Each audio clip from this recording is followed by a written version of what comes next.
quiero que vayan conmigo a Mateo capítulo 15, versículo 26.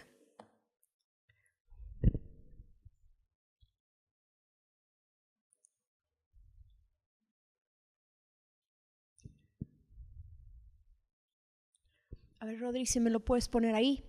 Entonces, un poquito más arriba, en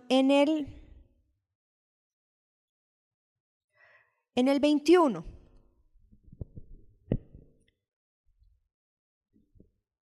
Entonces, saliendo Jesús de allí, se fue a la región de Tiro y de Sidón. Y he aquí una mujer cananea que había salido de aquella región clamaba, diciéndole: Señor, hijo de David, ten misericordia de mí. Mi hija es gravemente atormentada por un demonio.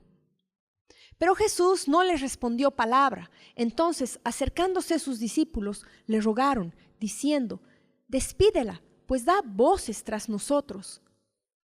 Él, respondiendo, dijo: No soy enviado sino a las ovejas perdidas de la casa de Israel. Entonces ella vino y se postró ante él, diciendo: Señor, socórreme. Respondiendo él dijo: No está bien tomar el pan de los hijos y echarlo a los perrillos. Y ella dijo: Sí, Señor, pero aún los perrillos comen de las migajas que caen de la mesa de sus amos. Entonces respondiendo Jesús dijo: Oh mujer, grande es tu fe, hágase contigo como quieres. Y su hija fue sanada desde aquella hora. Entonces, miren qué interesante que Jesús, cuando habla con esta mujer, le revela una verdad y le dice: la sanidad es el pan de los hijos.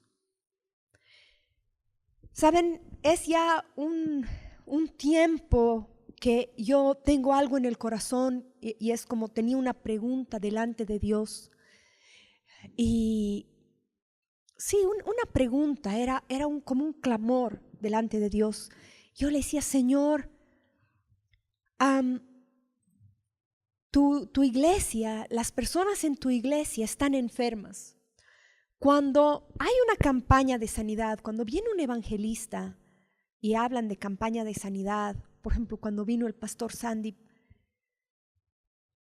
el 80% de las personas que responden a eso es el cuerpo de Cristo. Y de verdad que mi clamor era de mucha aflicción y le decía: Señor, ¿por qué hay enfermedad en tu cuerpo? Y dice: Señor, son tus hijos los que están enfermos. Y no lo digo en condenación, lo digo en un clamor y yo en una frustración profunda, decir: Señor, ¿qué? Más o menos, ¿qué estoy haciendo mal? Porque la verdad es que la sanidad es la comida de los hijos. El cuerpo de Cristo, la iglesia, no deberíamos tener enfermos dentro de la iglesia. Esa es la verdad. Ahora, yo no lo digo por condenación, no lo digo porque digamos: ay, ¿qué estamos haciendo mal? O nos echemos barro y digamos de nosotros mismos: estamos mal o no estamos caminando en el Espíritu, qué sé yo, por eso estamos enfermos. Pero si no empezamos a hablar de las verdades, si no empezamos a hablar de lo que debe ser y cómo debe ser el diseño de Dios, ¿cuándo lo vamos a ver? Miren, en la reforma de la iglesia, cuando Martín Lutero empezó a exponer las verdades de la Biblia al pueblo,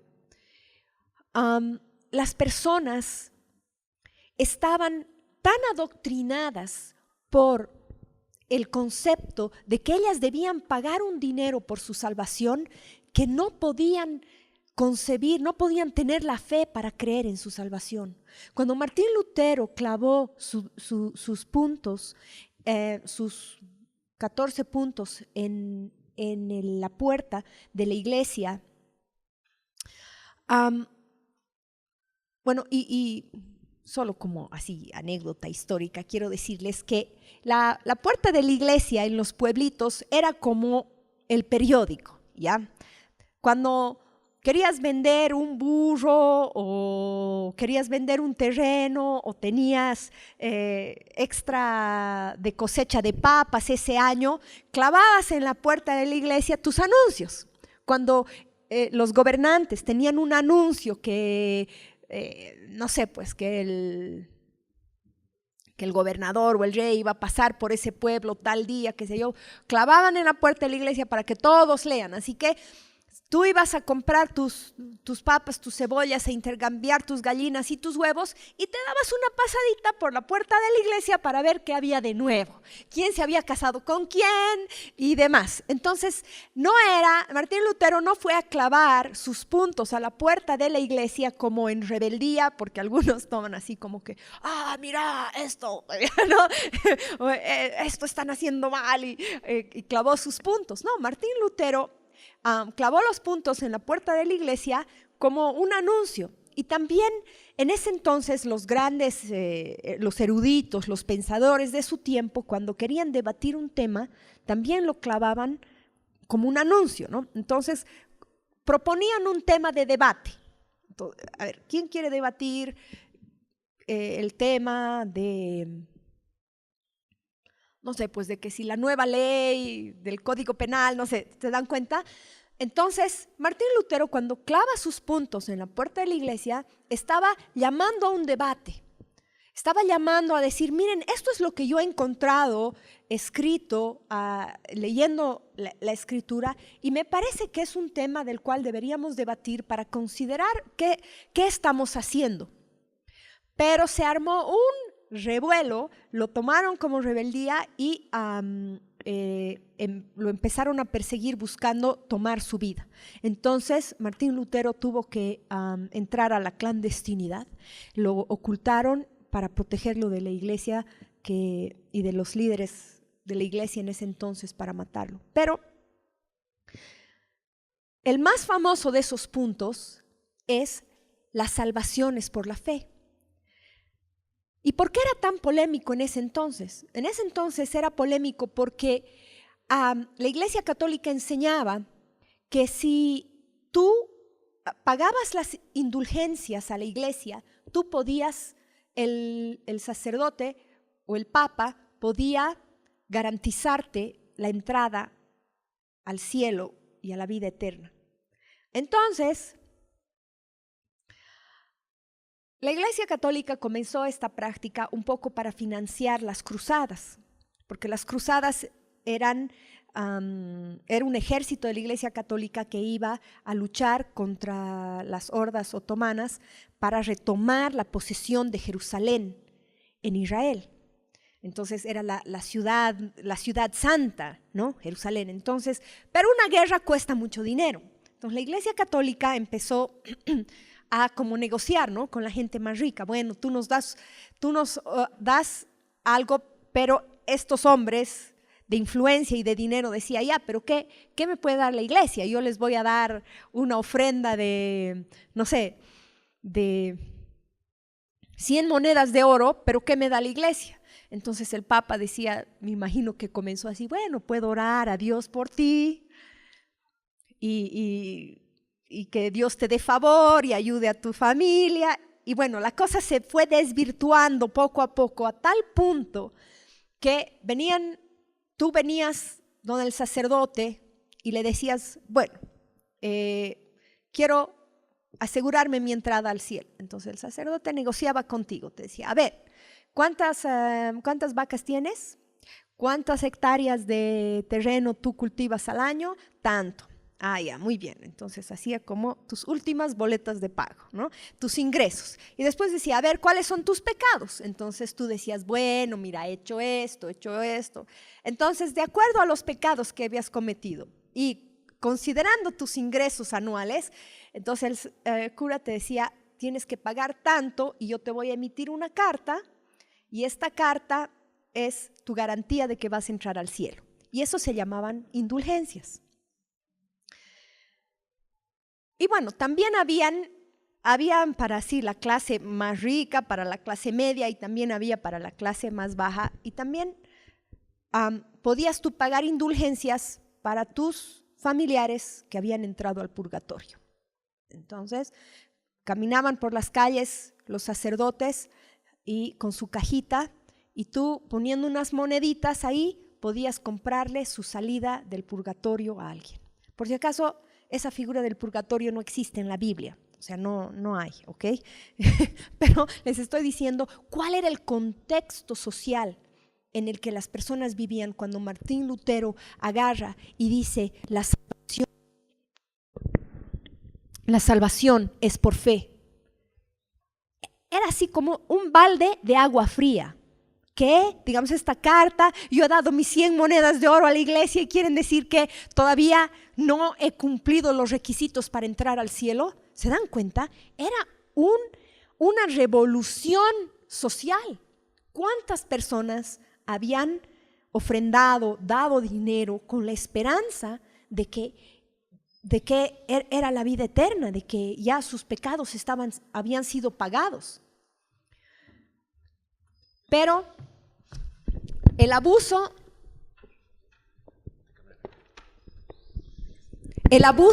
de los líderes religiosos en ese entonces no cambiaba la verdad. ¿Sí? Por más que mucha gente había sufrido el abuso de esta verdad, Dios no podía intercambiar eso por el precio, el verdadero precio que había sido pagado en la cruz, que era la sangre de Jesús. Entonces, tú dices, pero ¿cuántas personas han muerto pensando que habían pagado su entrada al cielo y tal vez han descubierto una realidad muy diferente el día que se han enfrentado con la muerte? No sabemos. Dios es el juez de esas cosas y no podemos decir, pero lo que sí podemos decir es que hoy día nosotros tenemos otra verdad, que hoy día nosotros creemos que la salvación es por la fe. Pero, les voy a contar un poquito más. ¿Qué sucedió? Sucedió que cuando empezaron a traducir, Martín Lutero empieza a traducir las escrituras en el lenguaje que hablaba la gente del pueblo, porque la Biblia estaba en latín, pero no estaba en el alemán vulgar, por así decir, en el alemán que se hablaba en las calles. Y Martín Lutero empieza a traducir la Biblia en el alemán para que las personas puedan entender. Las personas no sabían leer y escribir porque el alemán en ese entonces no tenía un abecedario. Era tan, ¿cómo les puedo decir? Era tan como una lengua del pueblo, era tan popular. Obviamente todavía no se había inventado la imprenta, entonces los libros eran carísimos. No había necesidad de crear un abecedario en el alemán común. Entonces, los que sabían leer y escribir, leían y escribían en latín, que ese era el idioma que tenía una estructura gramatical, que tenía abecedario. Entonces, Martín Lutero comienza desarrollando el abecedario alemán, la estructura gramatical y reglas gramaticales, empieza a descifrar, escribe todo eso para luego poder traducir la Biblia al alemán. Y luego a las personas que quería mostrarles cómo podían leer la Biblia, les enseñó a leer en el idioma escrito que él había desarrollado para la Biblia. Entonces fue un trabajo inmenso, ¿no? Y por si acaso, miles de idiomas en el mundo, así es que han cobrado formalidad en el mundo. Gracias a que querían traducir la Biblia al quechua y al aymara, es el primer abecedario que se ha creado en quechua y aymara para poder traducir la Biblia al quechua y al aymara, al guaraní y así muchas otras lenguas de todas partes del mundo. Pero bueno, en fin, lo que quiero decir es que cuando las personas veían que estas verdades estaban escritas en la palabra de Dios, dice que las personas se tiraban al piso llorando y clamando, rogándole a Dios que les dé la fe para creer en su salvación. Cuentan los libros de historia que hacían ayunos de 9 días, de 10 días, de 15 días, clamando horas en oración las personas, rogándole a Dios que les dé fe para creer en su salvación. Porque había estado tan arraigada la mentalidad de que la salvación era por algo que tú pagabas, por un dinero que tú le dabas a la iglesia, que luchaban con sus pensamientos y con su mente para poder creer en su salvación, y no tenían el testimonio del Espíritu Santo de que habían sido salvos. No podían creer. ¿Se dan cuenta? Entonces, ¿qué pasaba? Y cuentan también que cuando una persona sentía como una iluminación, no sé cómo decir, de fe para creer que sí era su salvación, era por creer en el Señor Jesús, dice que empezaban a gritar y gritaban: creo, creo, soy salvo, soy salvo. Y todos los demás que no sentían la convicción: Señor, a mí también, a mí también. Entonces las campañas en la iglesia eran campañas de salvación, que los predicadores leían y confesaban las escrituras sobre la congregación para creer, para que ellos puedan creer en su salvación. ¿Se dan cuenta? Pero ¿qué ha pasado? A través de todos estos años, el concepto, el paradigma, esta verdad ha sido predicada de tal manera que cuando a ti se te ha compartido la verdad del Evangelio, te era fácil creer. Francamente, para mí no ha sido una lucha creer que Jesús me ha salvado, porque era un concepto que yo desde tal vez la cuna, a través de imágenes, historias, a través de lo que, no sé, mi abuelita me decía, mis profesores me decían, era algo dado por hecho, porque nunca me habían enseñado de otra manera. Siempre me habían enseñado que tenías que creer en Jesús, ¿sí? No me habían enseñado de creer en mi billetera, en mi dinero o en mis monedas de oro. Entonces, ¿por qué es importante que nosotros ahora enseñemos de salvación? No les puedo decir exactamente hace cuántos años, pero entró doctrinalmente dentro de la iglesia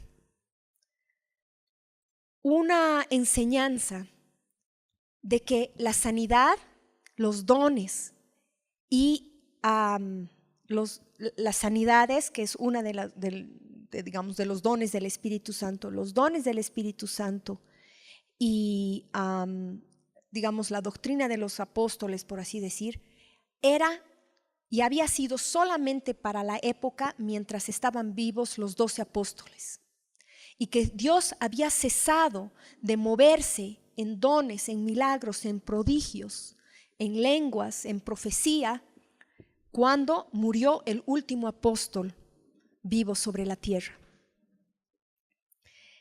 Entonces, esa doctrina penetró dentro de la iglesia, y en nuestros libros, en nuestras prédicas, en nuestra cultura eclesiástica, penetró en nuestras mentes y en nuestra forma de pensar que la sanidad es un don reservado para algunos cuantos.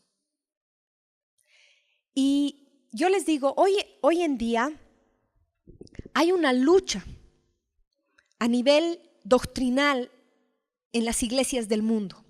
Hay pastores que se levantan y luchan, y es increíble cómo hasta seminarios bíblicos que todavía enseñan a pastores que la sanidad no es para nuestro tiempo, que Dios no sana a los enfermos, que Dios no hace milagros y prodigios, que el Espíritu Santo no se mueve como se movía en Pentecostés.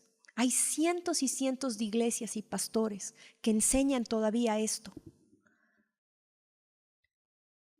Entonces, y hay otros cientos de pastores que enseñan y dicen: no, es nuestra herencia, es el pan, es la comida de los hijos. Deberíamos todos caminar en un estado sobrenatural de salud y sanidad. Y claro, es difícil enseñar y predicarlo así, porque muchos pastores dicen, no quiero enseñar esto porque no quiero traer condenación a mi iglesia, no quiero que las personas sientan que están enfermas porque hay algo que ellos han hecho mal o algo que están haciendo mal en su caminar cristiano. Entonces, ¿por qué les he contado todo esto acerca de la historia de la salvación?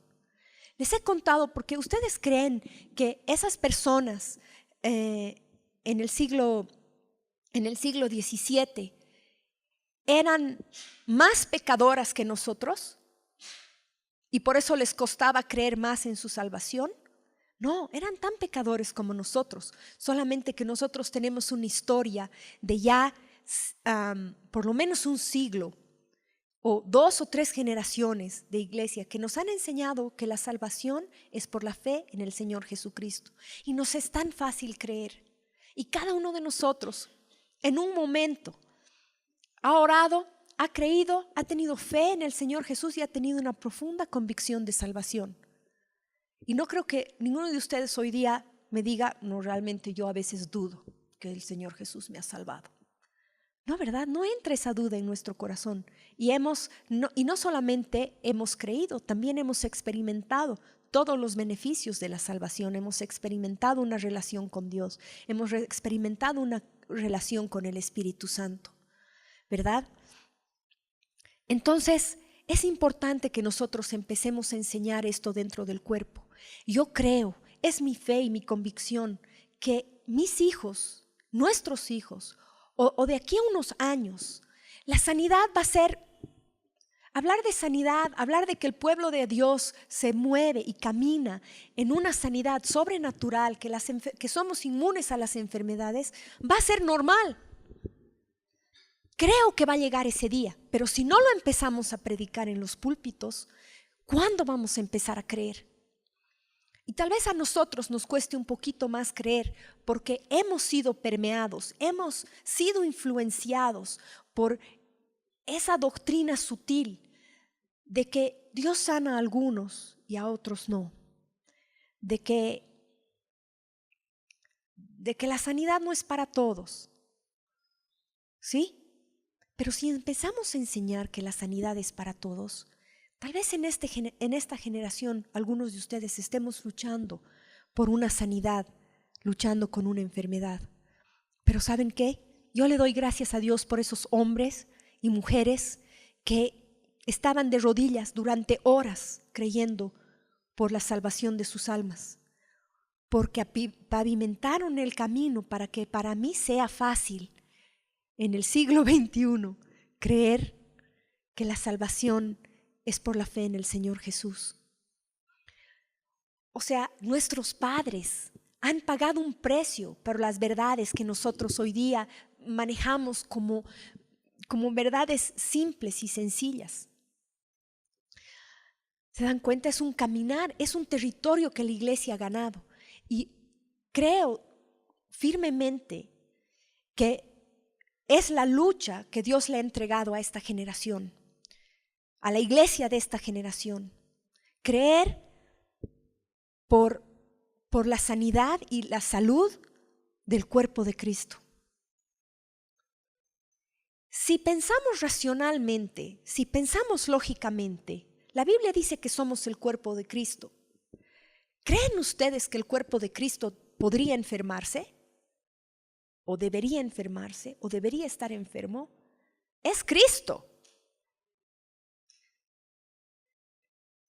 Solo hablando racionalmente, sin mencionar un versículo, hablando lógicamente, decimos, bueno, si la Biblia dice que somos el cuerpo de Cristo, no deberíamos estar enfermos. Porque Jesús nunca se enfermó cuando estaba aquí sobre la tierra. Y pues es la misma personificación de la salud y de la sanidad. Entonces, a la luz de todo esto, es lo que yo quiero hablar esta mañana. Entonces, les pido, hermanos, por favor, que no tomen esto de ninguna manera como una reprensión. No es una reprensión al cuerpo de Cristo. Es un llamado a la fe. Es un clamor a levantarnos en una batalla y en una lucha a creer por sanidad. ¿Sí? Si uno de nosotros está enfermo, no es para que levantemos el dedo y juzguemos y ¿qué está haciendo? ¿Verdad?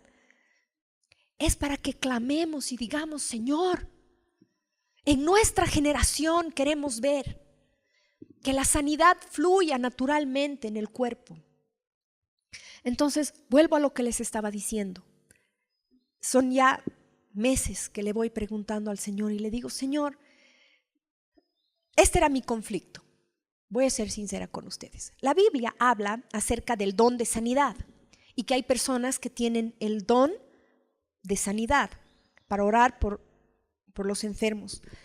Pero por otra parte, también en Santiago nos dice, ¿está alguno de ustedes enfermo?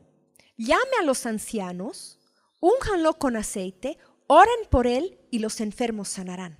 Entonces, yo tenía este conflicto. Yo decía, bueno, Señor, ¿cómo es eso? O llamamos a los ancianos para que oren o llamamos a los líderes, oramos unos por otros, ungimos con aceite y sanamos, o buscamos los dones. Buscamos el don de sanidad y buscamos a quién Dios ha tocado con el don de sanidad y todos corremos. Y después mi otra pregunta era, Señor, si ese es el camino a la sanidad, ¿por qué no derramas más de este don en más personas? Porque la verdad es que estamos enfermos, tenemos dolencias y así ¿cómo podemos predicar el evangelio? Y ahora la tengo clara. ¿Saben qué? Yo creo, y bueno, ahí se los pongo como también un tema de discusión, de análisis, que el don de sanidad es para los incrédulos. Que entre nosotros Dios va a derramar personas con el don de sanidad, personas llamadas al evangelismo, al evangelio, a evangelizar a los incrédulos. Porque los incrédulos aún no han creído en el Señor Jesús, aún no han nacido de nuevo, aún no son salvos. Entonces sí, pues es un milagro que se sanen.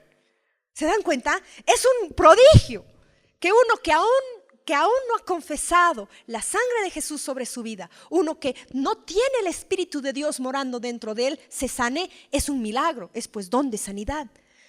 Pero no es el caso con el cuerpo de Cristo. No es el caso con nosotros, que hemos sido cubiertos por la sangre, que hemos sido redimidos, que hemos creído en Él, en su sacrificio y en cada uno de sus derramamientos. Para el cuerpo es el pan de cada día, es la comida sobre la mesa. ¿Se dan cuenta? En el cuerpo no necesitamos buscar los que tienen el don de sanidad. Es suficiente que oremos unos por otros. Es suficiente que declaremos la sangre de Jesús. Es suficiente que declaremos las verdades en nuestras vidas y vamos a sanar, vamos a ser sanos. Y se va a decir de los cristianos, entre ellos no hay enfermedades. ¿Se dan cuenta? Entonces, para mí, esa es una revelación. Quiero que entiendan. Es una revelación. Digo, ahora sí entiendo. Entonces, ahora cuando oro por un incrédulo, les digo, Señor, haz un milagro. Pero ahora cuando oro por un hermano, digo, Señor, es tu provisión, es nuestra herencia, es tu sangre fluyendo a través de este cuerpo que libera sanidad. Había un hermano que se llama David Livingstone. Y este hombre había sido llamado por Dios para predicar en el África. Y David Livingstone entraba en un barco a las tribus no exploradas del África. Y realmente cada vez que entraba no sabían si iba a volver, porque habían tribus que eran caníbales, que nunca habían visto un blanco, entonces era una persona extraña, pero él entraba en fe y en el poder del Espíritu Santo. Y este hombre creía en un estado de salud y sanidad sobrenatural sobre su vida. Él creía que él era inmune a toda enfermedad, porque una de las preocupaciones era, hermano, David, tú entras y vas a estar expuesto a virus y enfermedades que nunca tu cuerpo ha tenido que combatir y no tienes defensas para esas enfermedades. Y él decía, no, yo soy inmune a toda enfermedad. Entonces, bueno, a través del ministerio de David Livingstone se alcanzó a muchas tribus. Entonces ya habían como postas de misioneras a través del río que atendían a diferentes pueblos. Y una plaga que atacaba África era la fiebre amarilla, que bueno, hoy día sabemos que es transmitida por un mosquito. Pero David Livingstone estableció también como barcos que eran enfermerías y hospitales para atender a los enfermos en todas estas tribus o en todos estos lugares. Y cuentan que una vez él estaba ayudando en uno de estos barcos hospitales y una de las enfermeras le dice, hermano David, usted no tiene que estar acá porque se puede contagiar de cualquier enfermedad. Y él les dice, no se preocupen, yo soy inmune a toda enfermedad porque yo cada mañana participo del cuerpo y de la sangre de Jesús. Y él agarró y les dijo, tomen una muestra de mi sangre y pónganlo debajo del microscopio. Y cuentan los libros que la enfermera le hizo caso, agarró una muestra de su sangre, la puso debajo del microscopio y agarró una muestra de sangre contaminada con fiebre amarilla o no sé qué virus y la inyectó a la muestra de sangre de David Livingstone.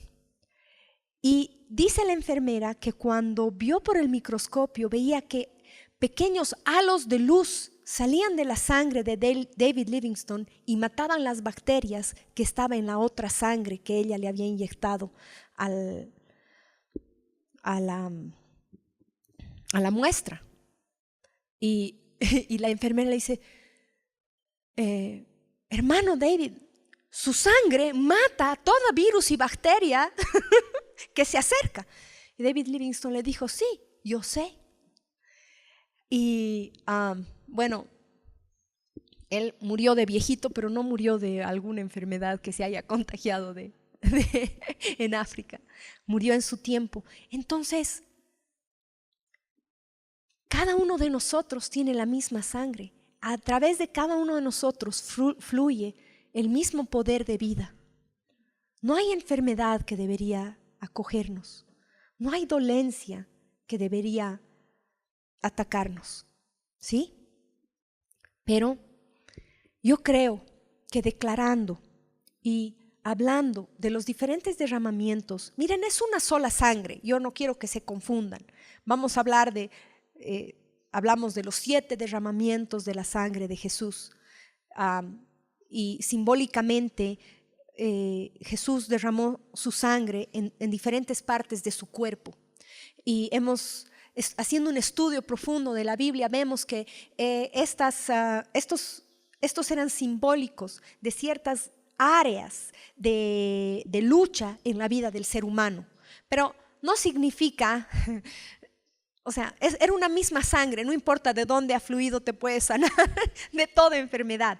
Pero ¿por qué queremos hablar de la simbología? Porque esta simbología nos ayuda a concentrarnos y decir y enfocarnos en tal vez una área en nuestra vida donde nosotros estamos teniendo una lucha. Y nos permite creer, o sea, activa nuestra fe, ¿sí? Es como cuando a los niños les mostramos dibujitos en la escuela dominical, les ayuda a recordar, a hacer una imagen en su mente para creer que esas son verdades. Entonces, voy a hablar acerca creo que hoy día solo me va a alcanzar amor para el primer derramamiento, lo siento. Pero tenía que hacer esta introducción, porque esta mañana estábamos discutiendo con David y yo le digo, David, mira, y él me dice, Vesna, cuidado que lo que generemos entre nosotros sea un espíritu de condenación y de miramiento. Y digamos, tú estás enfermo, ¿a quién no habrás perdonado? No, porque una de las... Cuando oramos por el don de lenguas, por ejemplo, una de las áreas en las que ministramos es en la falta de perdón. Porque a través de los años y la experiencia hemos visto que cuando tú oras por el bautismo del Espíritu Santo y una persona le cuesta mucho recibir y ministras falta de perdón, muchas veces ese es el obstáculo que la persona está en su vida para que pueda recibir el don de lenguas o pueda recibir el bautismo del Espíritu Santo. Y la que me ha enseñado eso es la pastora Jennifer. La pastora Jennifer ora así, fluye Espíritu Santo. Y no fluye, la persona dice, a ver, ¿a quién no has perdonado? La pastora Jennifer. Y empieza, ¿no?, a ministrar perdón. Tu papá, tu mamá, tu esposo, tú, y mil cosas así. Muchas veces la persona se quebranta, perdona, volvemos a orar y empieza a fluir en lenguas, empieza a fluir en el bautismo. Entonces, muchas veces hay este tipo de obstáculos, creo yo, en el cuerpo. Y entonces eso comentaba con David y me decía, Vesna, cuidado que lo que desatemos sea un espíritu de juicio en medio nuestro, de condenación, decir, ¿te has resfriado? No, así como que, ya sé. No, de alguito te has preocupado, ¿no? No has confiado en Dios en algo y estemos ahí juzgándonos. No se trata de eso, porque a todo esto la ciencia ha desarrollado a tal punto que hay un doctor que hace poco ha muerto, que se llama el doctor Hammer, creo que era psiquiatra, neurólogo, que ha hecho un mapa del cerebro y ha logrado relacionar cada centímetro cuadrado de nuestro cerebro con una emoción. Y no solo ha logrado hacer un mapa muy exacto de las emociones que se alojan en cada parte de nuestro cerebro, también ha logrado vincular esa parte del cerebro con una parte del cuerpo. Y entonces fue un desarrollo científico impresionante. Entonces cada parte de nuestro cerebro controla una parte de nuestro cuerpo, ¿ok?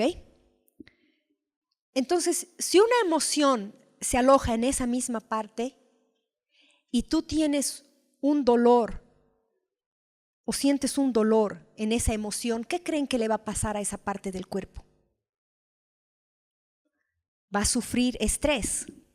Y cuando las células del cuerpo sufren estrés, se debilitan.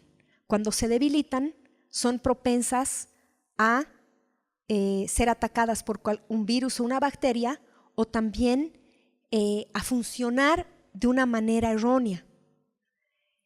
También son propensas a no recibir la nutrición suficiente que necesitan para funcionar correctamente. Y de este estudio profundo que hizo el doctor Hammer, se ha desarrollado la ciencia de lo que es la ciencia o el estudio psicosomático de las enfermedades, el origen emocional de cada enfermedad. Entonces, el peligro es que nosotros digamos, si tienes una afección de la piel, eso tiene que ver con tu relación con tu ambiente exterior. Entonces, alguien tiene una afección de la piel y digamos, no, ¿a quién no toleras? ¿No? y cosas así, pero, y por eso no voy a hablar del origen psicosomático de las enfermedades, pero sí voy a hablar del primer derramamiento de la sangre de Jesús, que fue en Getsemaní. Y creo que el Espíritu Santo nos puede guiar a entender en cuál emoción, en cuál etapa de nuestra vida, en cuál experiencia ha causado un daño en nuestra alma, tal vez inclusive en nuestro espíritu, que nos hace propensos a sufrir alguna enfermedad. ¿Ok? Entonces, es un área que el Espíritu Santo quiere sanar, que necesariamente el Espíritu Santo quiere tocar. Y no nos vamos Y si nosotros como pastores, como líderes, creemos que estudiando a Hammer vamos a entender la mente humana o el corazón humano, nos estamos equivocando. ¿Okay? Estaríamos yendo por el camino errado. Menciono a Hammer porque, ¿cómo puedo decir? Hasta los científicos se han dado cuenta de esto. Pero como sabemos, la ciencia no tiene las respuestas. El que tiene las respuestas es el Señor. Entonces, miren lo que pasó en Getsemaní. Vamos a Lucas 22, 44.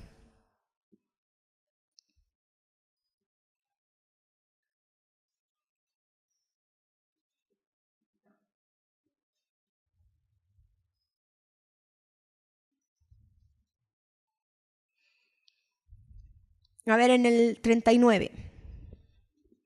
A ver si.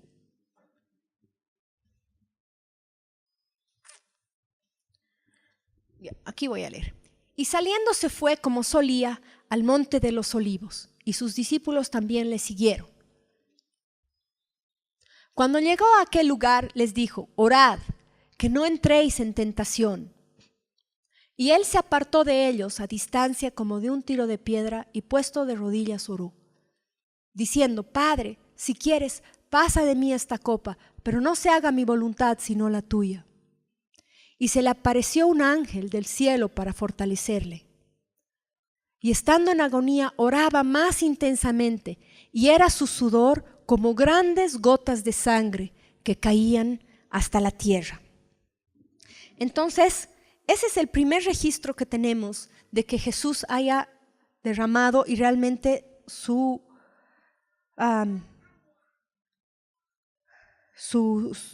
sufrimiento o el camino a la cruz comenzó aquí, comenzó en el monte de los olivos, ¿verdad? Y yo me preguntaba y decía, ¿cuál habrá sido la lucha en la mente de Jesús para que haya provocado esta situación? Esta condición se llama hermatidrosis y ocurre en personas que están bajo mucha presión, mucha agonía mental y estrés. Entonces te preguntas y decías, Jesús, ¿qué agonía mental podría haber estado sufriendo? ¿O qué estaba luchando en su mente en ese momento en Getsemaní? Y es mi convicción, y por lo que Jesús le dijo a sus discípulos, les dijo, orad que no caigan en tentación. Yo pienso que Jesús estaba luchando con una tentación. Y creo que la tentación con la que él estaba luchando era de tomar las cosas en sus fuerzas. Jesús le dijo a Pedro, momentos antes, le dijo, Pedro, ¿no crees tú que yo podría orar a mi Padre y pedirle que me mande 10 legiones de ángeles y Él lo haría y me salvaría? Yo creo que Jesús estaba luchando con la tentación, no de un pecado.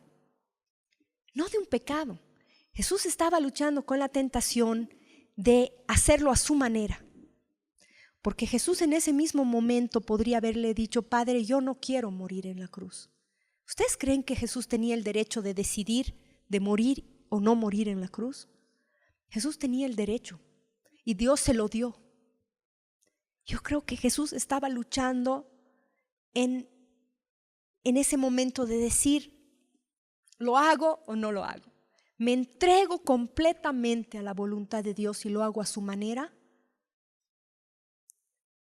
¿O me alivio en este momento de todo dolor y de todo este caminar y finalmente me voy con Dios? Jesús no tenía ningún pecado. Si a Elías Dios se lo llevó en un carro de fuego, más a Jesús. Yo creo que Jesús en ese momento podía. Dios le planteó la decisión de decir, Jesús, te vas en este momento conmigo al cielo y vemos qué hacemos con estos pobres aquí. o te quedas a morir en la cruz y salvar a toda la humanidad.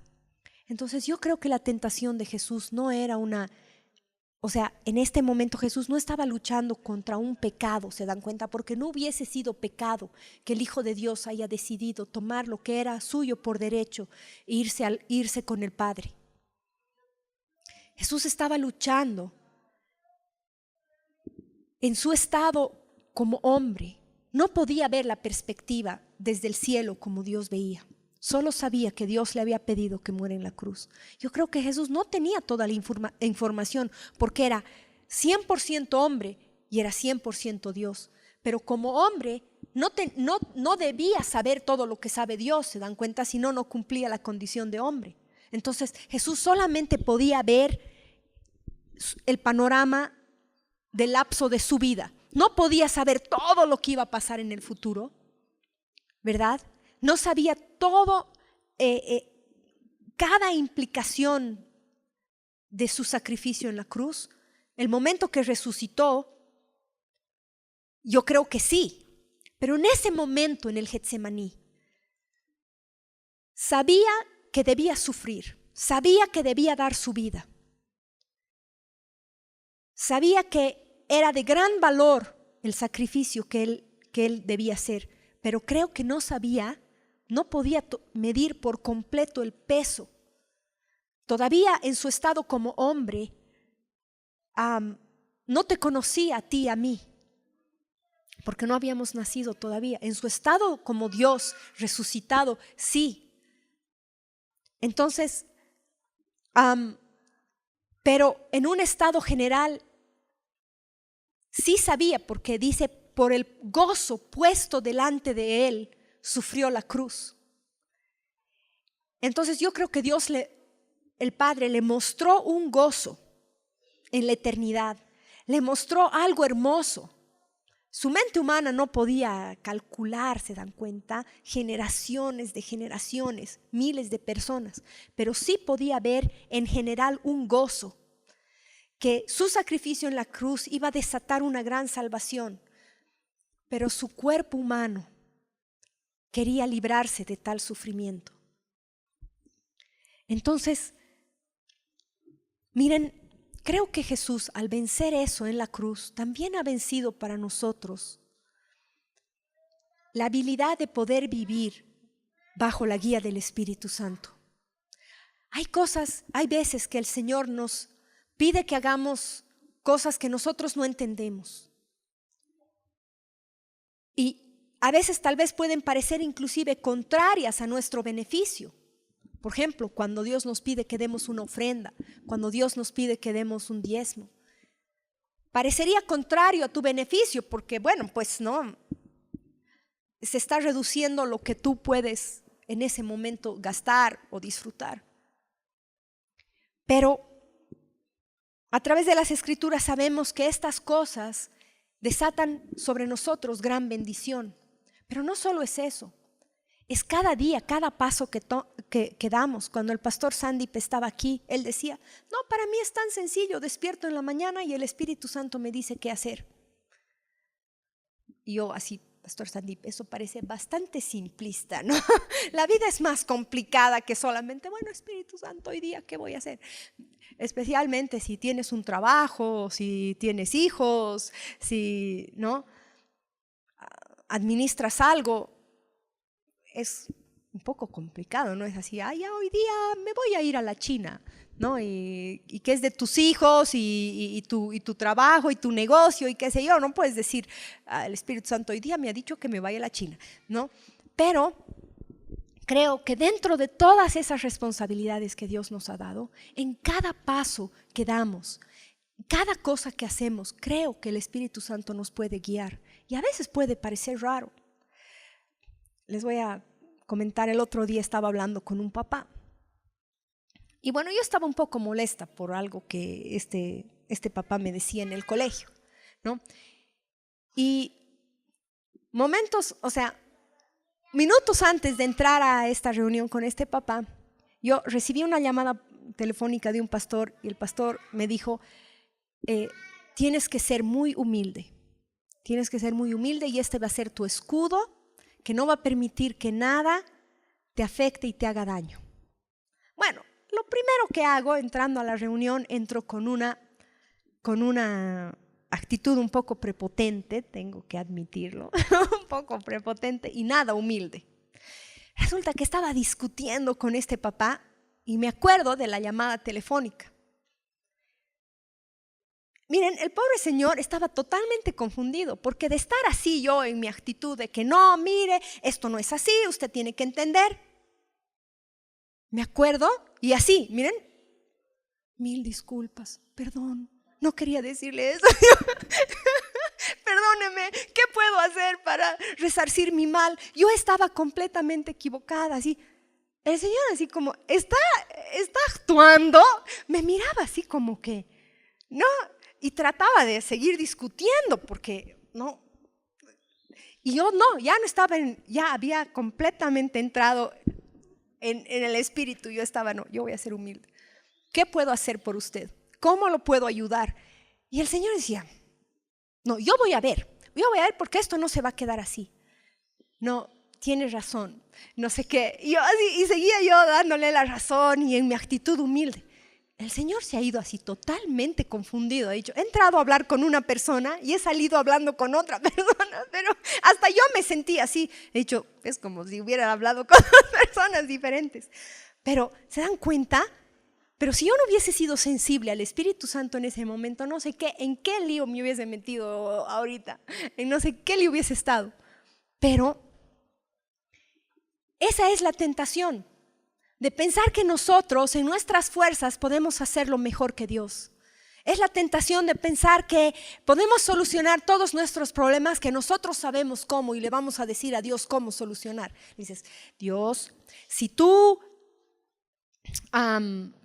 hicieras que mi mamá deje de reclamarme y no me obligara a estudiar lo que yo no quiero estudiar, si hicieras que mi mami cambie de opinión y de parecer, entonces todo estaría bien. Entonces yo voy a hacer que mi mami cambie de parecer. ¿Se dan cuenta? Eso es tomar las cosas en tus manos. Y otra es, Señor, hágase tu voluntad y no la mía. Esa fue la decisión que Jesús tomó. Fue una actitud de total humildad. Realmente las gotas que Jesús derramó de su frente, creo que era el costo de nuestra humildad. Porque ¿acaso esa no es la decisión más difícil? ¿Acaso no es lo más difícil ser humildes ante una situación en la vida? Todos queremos agarrar nuestra espada como sacó Pedro y cortarle la oreja a alguien y pensamos que esa es la solución. No queremos tomar el camino largo, el Getsemaní, la cruz y no sé qué. Parece que es más fácil tomar las armas que sabemos manejar, luchar, pelear, discutir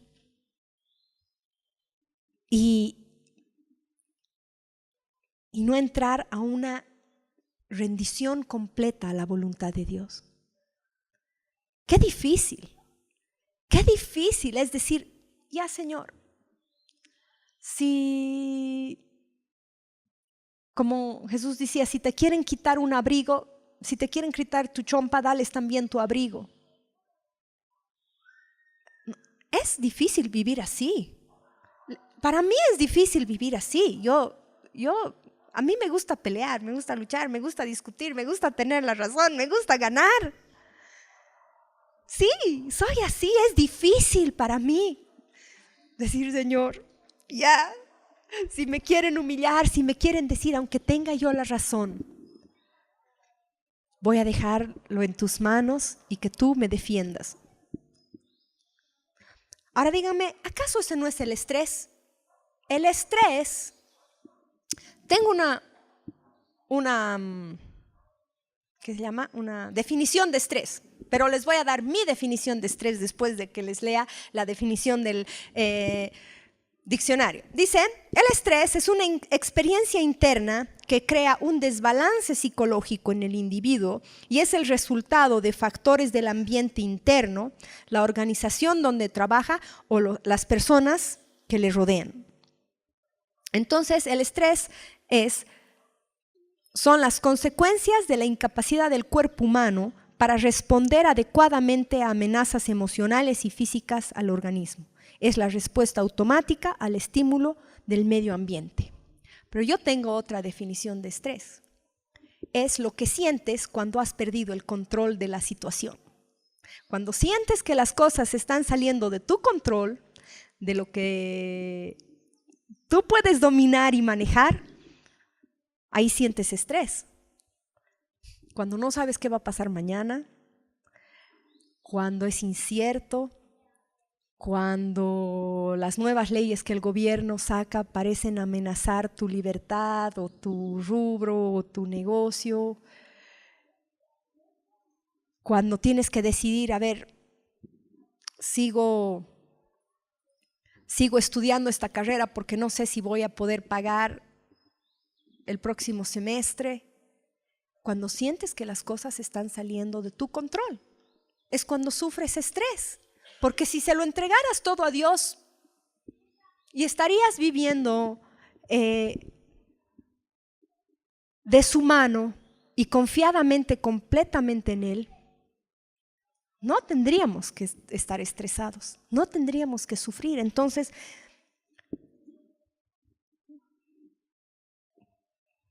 como digo yo,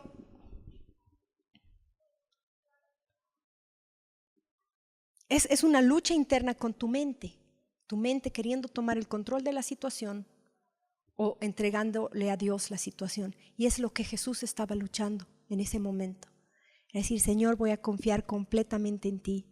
Me van a cortar a pedacitos, pero voy a confiar que es lo mejor. ¿Pueden creer? Claro, es imposible para la mente humana suponer que te corten en pedacitos a latigazos es lo mejor para ti. Pero solo en un estado de completa rendición a la voluntad de Dios es que Jesús pudo creer que esa era la perfecta y buena voluntad de Dios. Hizo para nosotros cuán gran salvación. Entonces, si cada uno de nosotros podemos vivir en esa misma entrega que Jesús vivió en el Getsemaní, entonces nosotros también podemos ser una fuente de gran salvación para muchas personas. Esa es la lucha. Aquí comienza todo. Y por eso creo que ese fue el primer derramamiento, porque aquí comienza todo. ¿Dónde comienza nuestra falta de perdón, nuestros rencores, nuestras amarguras? Comienzan aquí. A querer nosotros tomar la venganza en nuestras manos, a querer tomar las cosas, las situaciones en nuestras manos y pensar que en nosotros está la solución. Jesús les dijo, ¿no ven las aves que no trabajan y su Padre se ocupa de ellas? Estaba hablando que no se preocupen de qué van a comer. Les dice, ¿no ven las aves que no trabajan ni guardan en graneros, pero su Padre se ocupa de ellas? Siempre tienen suficiente que comer. ¿Acaso ustedes no son más que cualquiera de ellos? Y miren, yo creo que Jesús utilizó las aves porque las aves son un símbolo de libertad. Porque las aves pueden volar y el vuelo siempre es un símbolo de libertad. Entonces dice, sean libres, no se preocupen de qué van a comer, ni de qué se van a ni de qué, con qué se van a vestir, como decir, sus necesidades básicas, no se preocupen, Dios las va a suplir. Es difícil vivir así.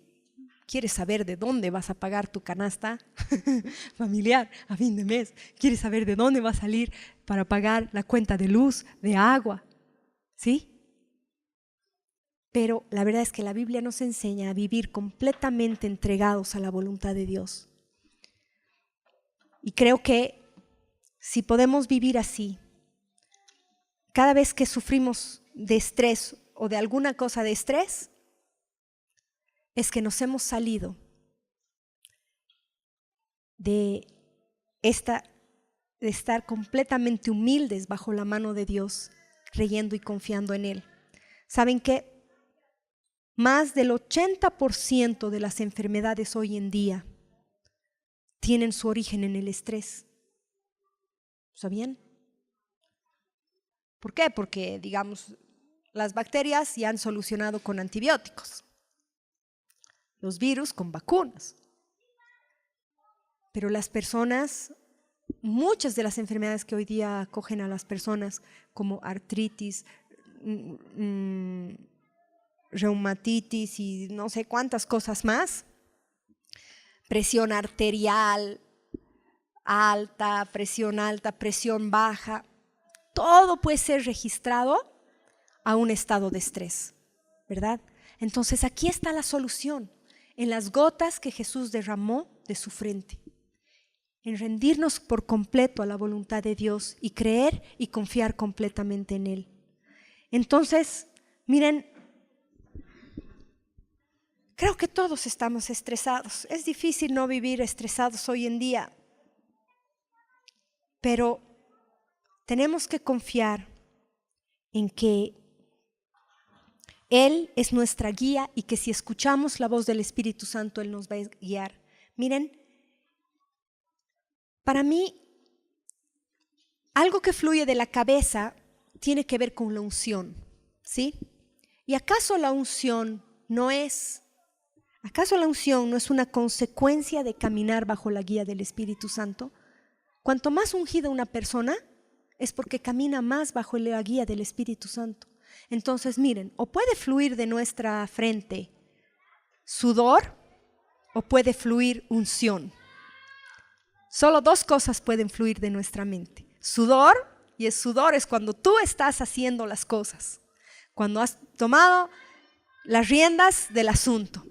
Y la unción es cuando le has dejado al Espíritu Santo tomar las riendas de tu vida y dejarlo a Él hacer.